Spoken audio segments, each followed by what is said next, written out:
Hello student, आज के class में हम मैथमेटिकली मॉडलिंग का कुछ क्वेश्चन करने जा रहे हैं, जिसमें पहला क्वेश्चन हमारा है at any instant A particle is projected with a velocity u making an angle alpha with the horizontal direction after a certain interval t the direction of the path makes an angle beta with the horizontal direction. Prove that u cos alpha is equal to gt divided by tan alpha minus tan beta के।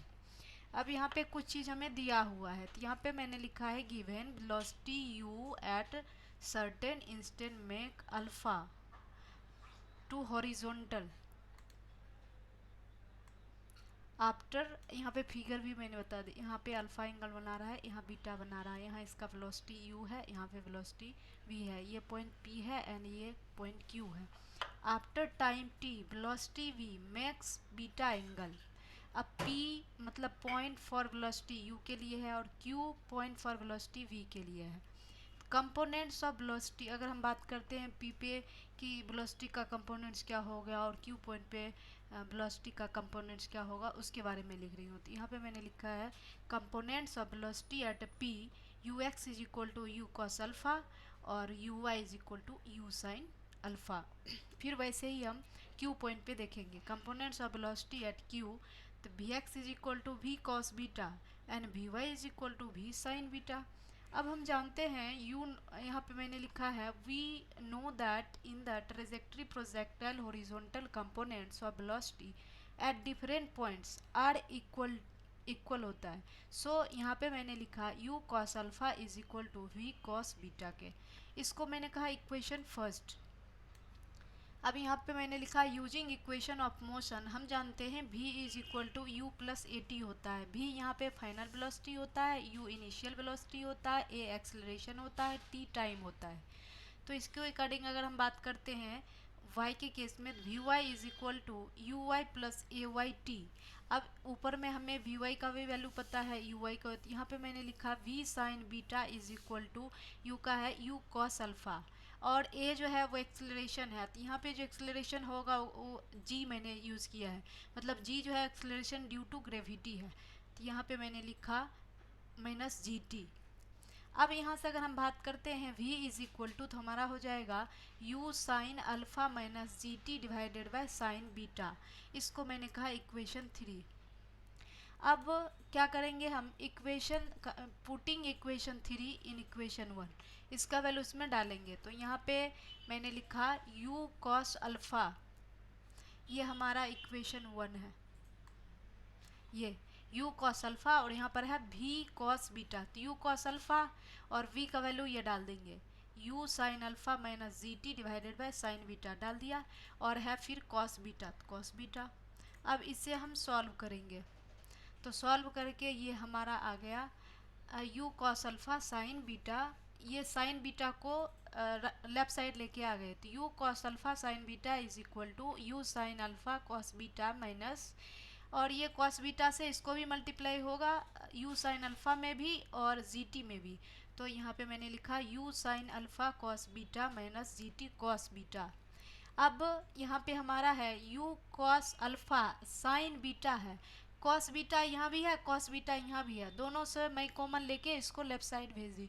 तो ये हमारा हो गया u cos alpha sine beta divided by cos beta is equal to, इधर rest हमारा बच गया u sine alpha minus g t. अब sine beta upon cos beta हमारा टेन बीटा होता है, तो u cos alpha tan beta is equal to u sine alpha minus g t. अब जी टी को एक साइड रख लिया और ये जो है u cos alpha tan beta and u sine alpha को एक साइड कर लिया। तो ये हमारा हो गया u sine alpha minus u cos alpha tan beta is equal to g t.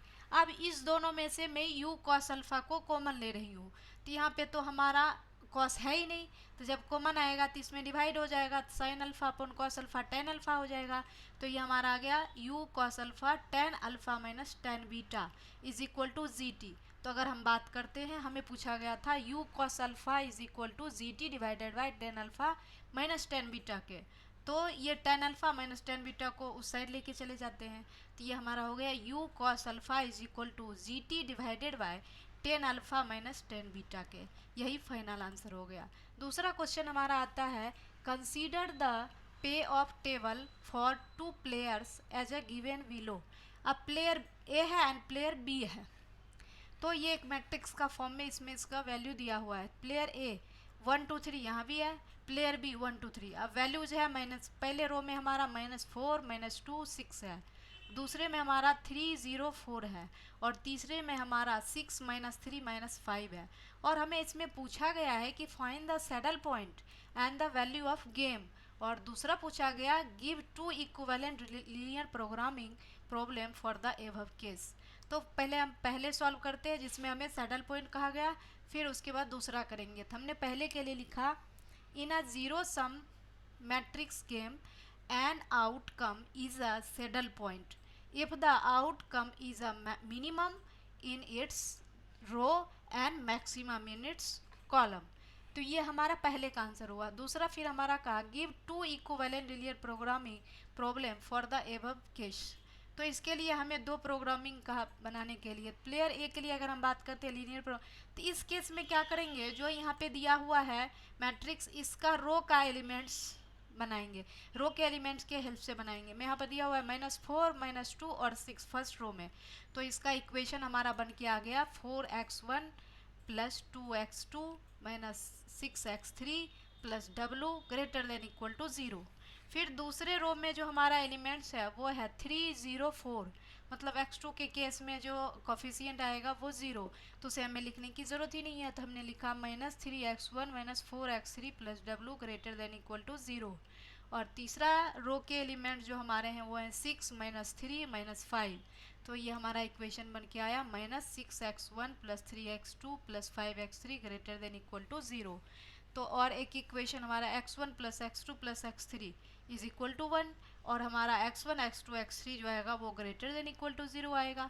अब दूसरे केस में प्लेयर ए के लिए लीनियर प्रोग्रामिंग अगर हम बात करते हैं तो कॉलम वाले एलिमेंट्स पे इक्वेशन बनाएंगे। पहले कॉलम में हमारा एलिमेंट्स है -4 3 और 6, तो यहाँ हमारा इक्वेशन बन के आया 4v1 - 3v2 - 6v3 + z less than equal to 0।